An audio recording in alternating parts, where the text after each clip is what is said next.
Bagaimana solusinya ketika seorang anak terkena mental health karena terlalu terkekang gitu sama orang tuanya gitu tuh. Jadi terlalu khawatir orang tuanya sehingga anak itu tidak diperbolehkan untuk pergi kemana-mana, pergi berjauhan. Itu tuh bagaimana, sedangkan seorang anak itu membutuhkan lingkungan yang luas gitu, keperluan yang pergi yang gitu. Itu gimana solusinya, Ustaz? Makasih. Saya tadi di awal buat disclaimer bahwa mental problem ini jangan hanya jadi sebuah judgement. Oh, anak sekarang mah dikit-dikit mental, dikit-dikit mental. Saya nggak suka banget judgement. Makanya dalam dakwah saya itu ada 2 prinsip. No judgment, respect to other. Itu 2 prinsip saya dalam dakwah. Saya berusaha serespect mungkin kepada siapapun, nggak mau ngejudge orang. Kalau ada yang menurut saya nggak berkenan, saya akan lebih membicarakan terus substitusinya apa, gantinya apa gitu, daripada kita hanya menghakimi. Makanya saya tadi bilang disclaimer bahwa mental problem ini bukan cuman masalah-masalah yang karena mentalnya lemah, anak sekarang gampang baper segala macam, bukan. Faktornya itu bukan karena kurang ibadah, kurang agama, bukan. Bisa jadi faktornya itu adalah pola pengasuhan.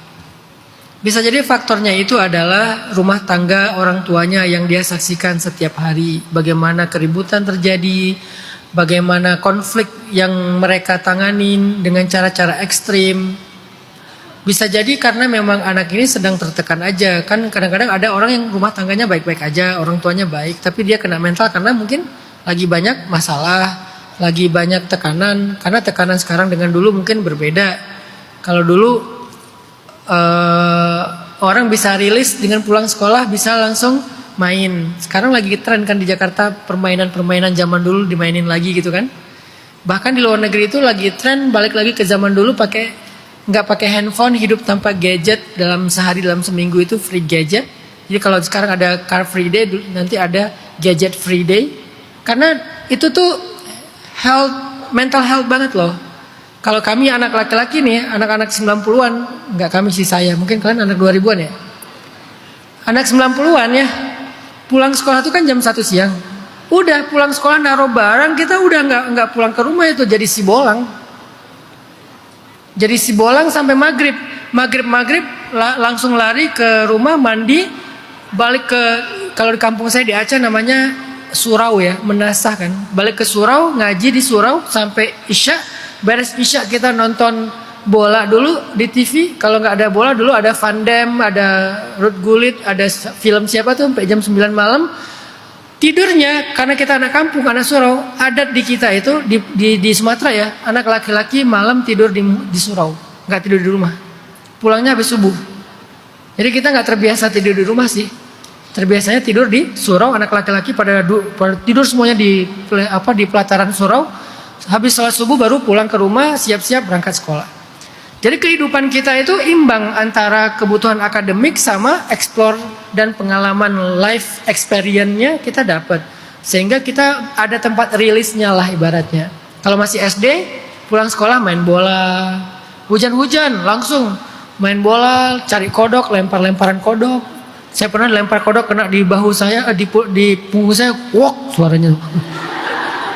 Lemparin kodok sama temen. Atau lagi musim hujan, banjir di sawah, kita cari pohon pisang, kita tebang, kita jadikan rakit, main rakit.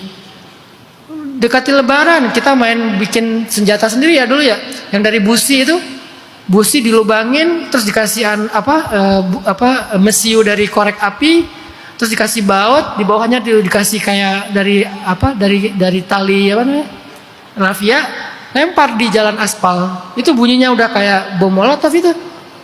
Kita bikin senjata sendiri, atau dari kayu kita bikin pistol yang sama juga mesiunya dari itu, terus ditarik pas ditembak tuas. Pokoknya anak zaman dulu itu tuh kreativitas kita, life experience kita bisa jadi rilis masalah. Sekarang pulang sekolah ditaruh di dalam tembok namanya rumah, nggak boleh keluar rumah, banyak penculik, banyak orang jahat. Ya emang iya, zaman dulu kita nggak ada penculik kayaknya ya. Ada nggak sih? Kayaknya zaman dulu nggak ada penculik, biasa-biasa aja, kita nggak pernah ditanya sama emak tuh, nggak pulang sampai maghrib. Kecuali udah azan maghrib nggak pulang, baru emak saya nyari pakai balok tuh. Dia datang cari. Kan dulu nggak ada handphone. Jadi nyarinya tuh harus keliling kampung. Emak saya keliling kampung nyari, di mana si abang, di mana si abang. Saya masih main bola, tapi udah azan maghrib, langsung dia angkat baloknya. Abang, udah lupa di mana rumah. Maksudnya apa? Pulang, tapi bahasanya udah lupa di mana rumah. Bahasa kiasan. Akhirnya saya lari.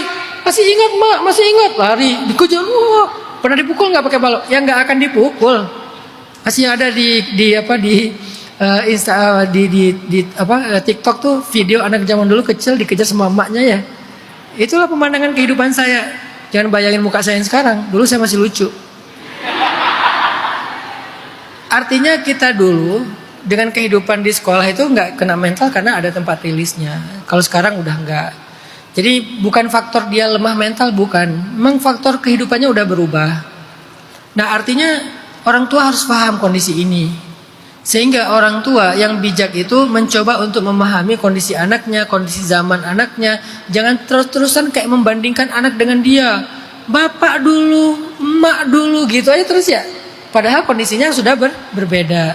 Terus kayaknya menurut saya penting orang tua sekarang memperbaiki keadaan anaknya dengan belajar ilmu parenting.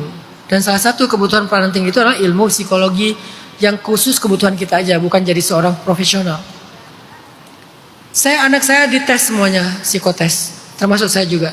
Jadi saya tahu ngomong dengan anak yang saya yang feeling gimana, yang intuiting gimana, yang insting gimana, yang sensing gimana. Atau kalau pakai MBTI yang perceiving kayak gimana. Saya tes, Stephen tes, MBTI tes, Weton juga tes. By the way saya Kemis Legi.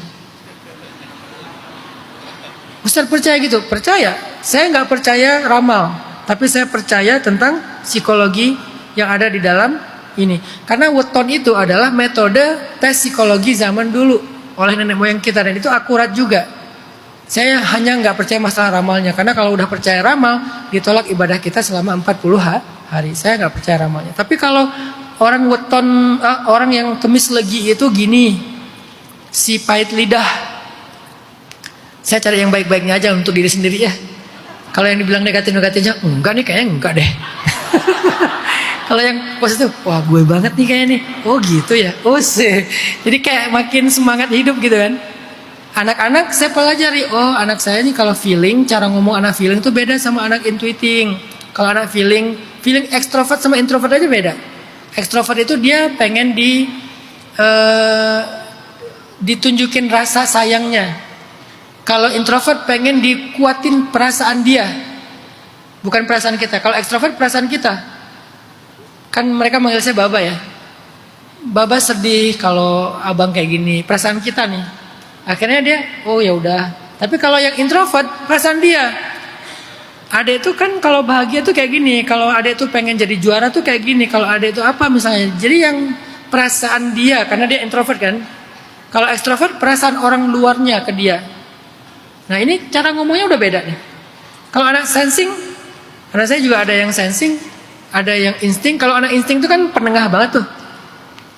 Dia tuh kayak, bahkan saya nggak, karena sensing nggak perlu banyak bermasalah sih, karena dia justru yang menyelesaikan masalah sendiri. Paling dia lebih orangnya tuh kayak yang penting kita kasih tahu, jangan kasih pilihan. Karena anak sensing dikasih pilihan pasti bingung. Soalnya di tengah. Yang ini apa yang ini ya? Yang itu anak sensing tuh. Saya langsung bilang, "Kak, yang ini bagus buat kamu." Oh ya udah, ambil. Saya tahu berkomunikasi dengan anak karena saya udah mempelajari ilmu parenting. Karena mempelajari sedikit ilmu psikologi sesuai kebutuhan saya sebagai ayah. Sehingga saya bisa berkomunikasi dengan mereka dengan cara mereka. Dan tapi juga enggak mengurangi pesan-pesan saya. Ini jawabannya ada di orang tua. Bagaimana kalau kita sebagai anak? Kalau bisa mempengaruhi orang tua untuk belajar ilmu parenting dan ilmu psikologi lagi, kayaknya bagus juga sih. Ajak apa gitu atau share konten-konten gitu, atau misalnya kalau ada sebuah pelatihan apa, ajak Pak ini kayaknya bagus nih, yuk kita ikut bareng yuk gitu. Padahal kita pengen orang tua kita yang ikut sebetulnya kan. Atau diajak lewat ibunya, biar ibunya yang ngomong ke ayahnya untuk ikut program itu atau apalah. Kalau masih bisa dipengaruhi ini sangat bagus dan lebih sustain. Kalau nggak bisa dipengaruhi, butuh juru damai di sini. Kadang juru damainya adalah ibu, kadang juru damainya ada ayah. Biasanya ada satu orang yang bertindak sebagai stabilizer. Kalau ayah yang lagi agak keras, ibu yang akan menstabilkan. Kalau ibunya yang lagi agak bawel, ayah yang akan menstabilkan. Biasanya suka ada yang menstabilkan kan. Kalau nggak kakak, kalau nggak saudara.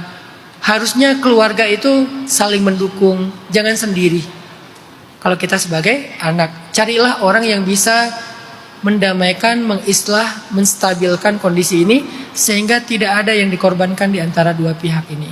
Orang tua nggak merasa kita durhaka, kita juga nggak ngerasa orang tua terlalu mengkungkung kita kan ya. Nggak ketemu nanti kalau nggak ada yang mendamaikan. Allahu a'lam.